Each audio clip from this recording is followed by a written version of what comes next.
is going to be entering the exhibit from the top left-hand side, and it's going to position herself right over here in front of this window.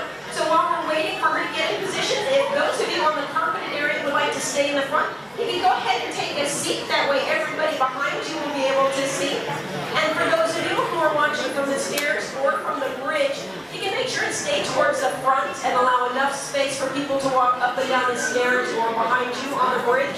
We want to make sure that everybody has access today.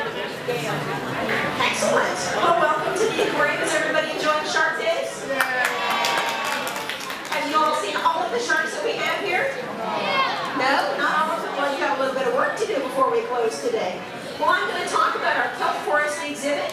Now, this exhibit was one of the very first ones that we had here at the aquarium. We literally built the building around this because we wanted to showcase what was out in Monterey Bay, bring a little bit of that indoors. For people like me, I'm not a diver, so this is not a view that I would be able to have. And to be honest, I'm not sure I would want this view as a diver because the water right behind the aquarium is about 50 degrees.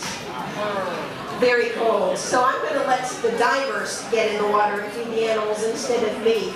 So the large plants that you see in this exhibit, the ones with the leaves all along the stem or style, those are the giant kelp. Very common out in Monterey Bay. So if you do go on the back deck and look over the surface of the bay, you'll see the brown stuff floating on top. Not the brown fuzzy things, those are otters. That is a different exhibit. But the brown leafy material are the tops of the giant kelp plants that are out in the bay. And they extend all the way to the bottom. So out in the bay, the giant kelp might easily be 50 or 75 feet long. Here in our exhibit, the water depth itself is 28 feet. But you can see that a lot of the kelp has actually reached the surface and kept growing. So some of our giant kelp is about 30 to 35 feet long. Now, has anybody used or eaten some kelp today? Nobody? Has anybody brushed their teeth today? Wow, I really should be seeing a lot more hands than that. There's actually one extract from algae that goes into toothpaste.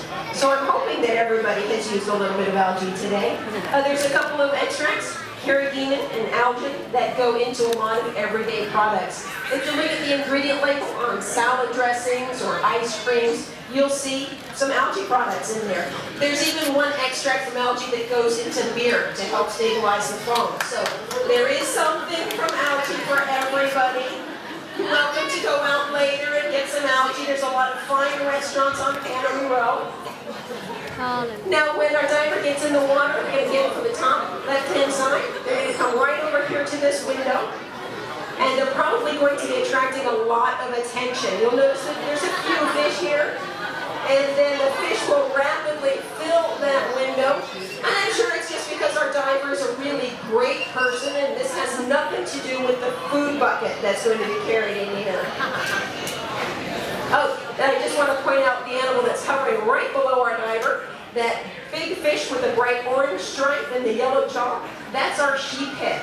Now, he is the most assertive fish in this exhibit.